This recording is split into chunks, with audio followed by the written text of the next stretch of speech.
question that I have for you today, Mel, is now, what do you think women should stop doing immediately at work? If there was one thing that a woman should do differently at work or stop doing, what would that be? Well, a lot of people are going to hate to hear this, but one thing that women must stop doing at work is when you're sitting in a meeting, do not take notes. And there's a number of reasons why.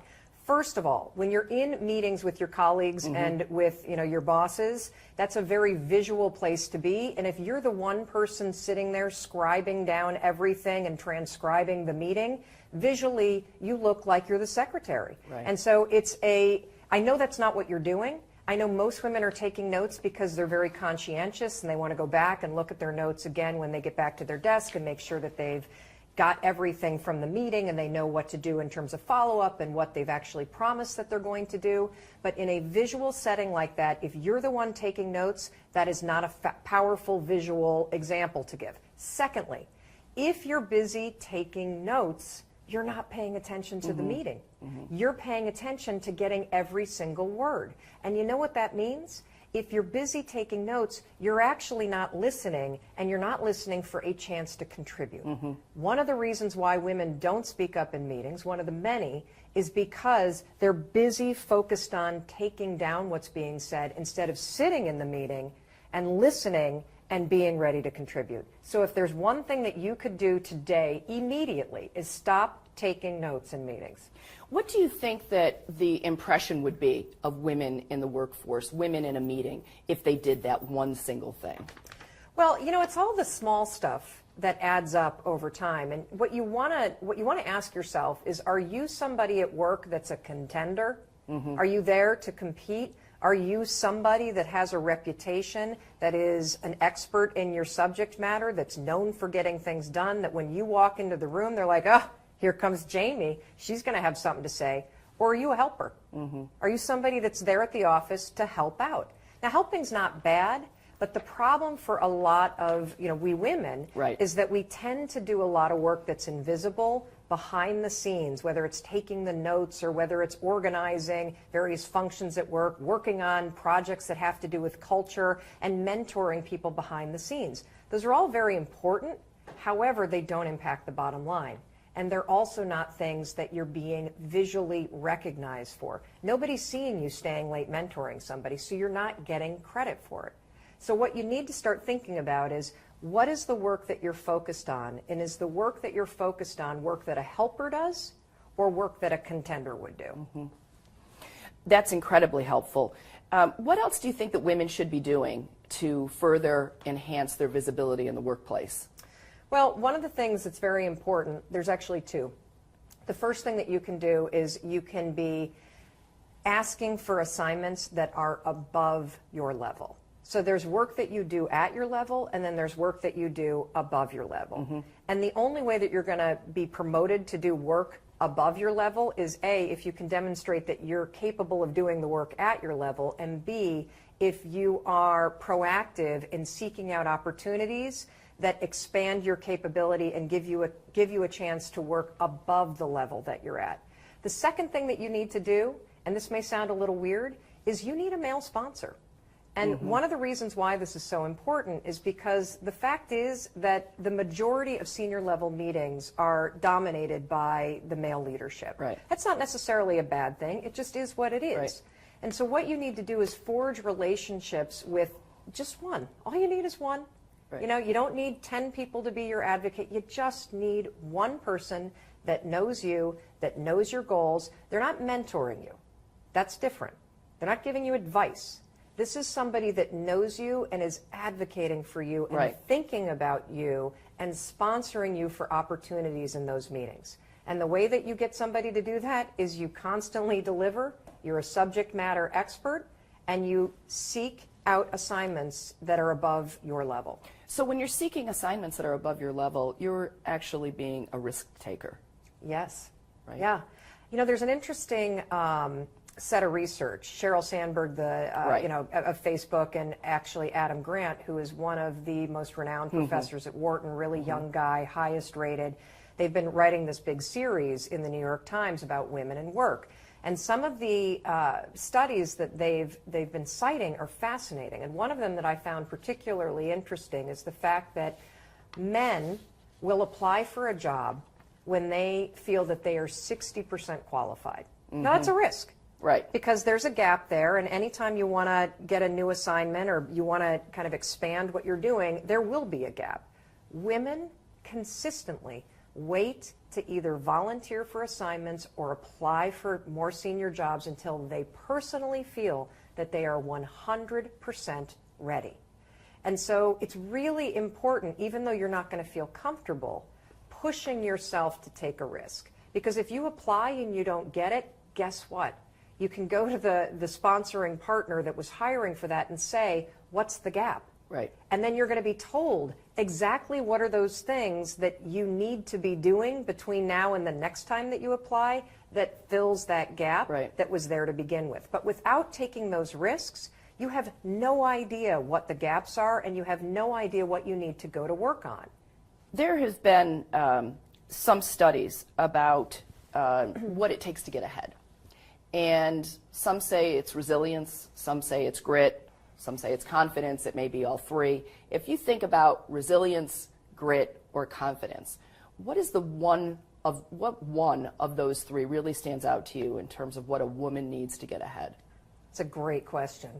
And I'm struggling between resilience and grit. Yes. Because grit is what it takes to just grit your teeth and push yourself even though you're scared to death or you're worried about what it's going to mean. Right. And resilience is what happens when you survive it. Or get knocked down. Yes, and get knocked down and get back up. And confidence is what develops over time. Right. So I would have to say it's grit. And the reason why is because nothing's going to happen unless you take that initial action.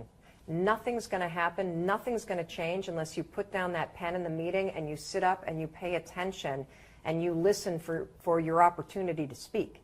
Nothing's going to happen unless you push yourself to go in and make the ask for that assignment that scares you to death. Right. And without that grit and without that it's not even fearlessness, it's just the impulse to act. Without doing that, you got nothing. Yeah, it's interesting you said that because I've been thinking about this for the last few days as we're getting ready to go into a very large women's conference. And I thought, personally, there were times when I really had very little confidence. But I had that strength and inner grit to proceed anyway because I had to, or I wanted to, or I was ready to take that risk. And the confidence did build over time. But there were many times when the only thing that got me through a particular area or a particular job or an assignment was that inner grit that it really takes to get ahead. Jamie, I'm so glad that you said that because one of the things that I love about working with women is we are natural problem solvers. Yes. If you give a woman a problem, she will go to hell and high water to fix it. Right. And the problem with a lot of us in the workplace is we play it so safe because we're afraid to disappoint people, we're afraid to get in trouble, we're afraid to lose our jobs, and then that's going to impact the family, that we don't push ourselves. Right. And the truth is, if you stick your neck out, if you summon up that grit and you act, even though it scares you to death, you got a problem.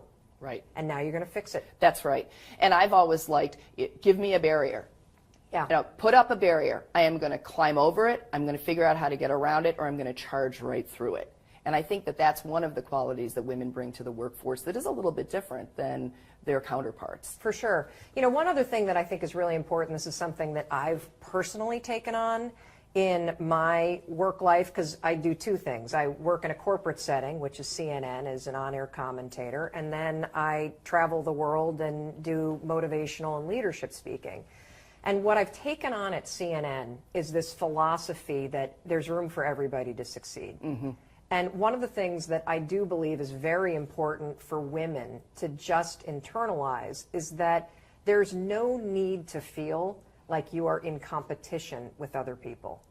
Particularly other women, I think. Particularly other women. Right. And the truth is, there, especially in a company as large as Lincoln Financial, but in any company, there is an avenue for everybody to be successful. The world is a very big place. And when you approach your work without that intensity that comes from competition and insecurity, like I'm going to beat out you, versus I'm just going to focus on me, I'm going to do the best job I possibly can, I'm going to show up, I'm going to do the work, I'm going to be an expert, I'm going to work above my level, I'm going to empower my team, and that's what I'm focused on, you will be shocked at how it transforms your working relationships and how it also builds your own confidence to be focused on yourself while cheering on your colleagues. And also helping other women, I think, in the workplace. And I think that we are in a unique position to do that. While we do need a male sponsor, I completely agree with that. I do think that women are in a unique position to help other women figure it out, particularly younger women coming into the workforce. Well, one thing that you can do for younger women is when you're introducing colleagues to one another, when you introduce somebody, include one of their accomplishments. So as you're, this is Jamie, and, she headed up the blah, blah, blah project, which was a really big deal, da, da, da, da, da, da. So I'm actually building you up in front of other people. What a great suggestion. Yes, rather than just, oh, this is Jamie. Yeah, she's, the senior vice president, blah, blah, blah, blah. No, this is something she has done that really commands respect. And by doing that, I've just built you up, and I've created a way in which this other person is going to listen to you differently. Right. That's a tremendous point, and I think that I'm going to incorporate it immediately. Do you have any other advice for women to take charge of their futures? Plan. It sounds so stupid. I mean, sometimes giving advice is embarrassing because it's so obvious, but I could sit here and literally give you the details of 11 different famous studies that talk all about the fact that people that take the time to write out a plan and write down 2 or 3 things that they're going to focus on, that they actually have between 30 and, depending upon the study, 60%, they're more effective at getting it done. Right. And one of the reasons why this is more important than ever is because you work in such a distracted work environment. Right. So if you're going to do something, so let's just give everybody the assignment. What are 2 things that you're going to do this year to raise your leadership game? What are you going to do to be a contender? And it could be that you're going to adopt a certain kind of mindset. It could be that they're going to stop taking notes in meetings. It could be that you're going to volunteer for certain assignments. It could be that you're going to take a course that ramps up certain skills that you know are a deficiency. You need to post that somewhere in your work environment so that visually you are reminded, because you'll forget. And if you were to do just that, pick 2 things that are going to amp up your leadership game and post some sort of visual cue, you will be more likely to change, and you'll be more likely to be more effective. And what's so interesting about that is it is simple, but we would never work without a business plan. Never. We would never embark on any projects without a project plan. And yet we embark on our careers without that kind of plan in place. The other thing that I think is very important for women to do, and executives everywhere to do, is you need to ask yourself, am I working on the right stuff? And by stuff, what is important to Lincoln Financial and Lincoln Financial's bottom line, very different than what you might be working on. And there's no way that you're going to get promoted, and there's no way that you're going to be tapped for leadership roles unless part of what you're focused on in your day-to-day work is something that your company truly cares about. And if you're not working on the stuff that your company cares about in terms of their goals for this year, you need to figure out how to diversify your workload so that you are. Right. And stand up and be counted. Yes. So Mel, thank you so much for the opportunity that we've had to speak with you today. Thank you for being here with us, and thank you for sharing your wisdom. Awesome. Well, thank you for having me.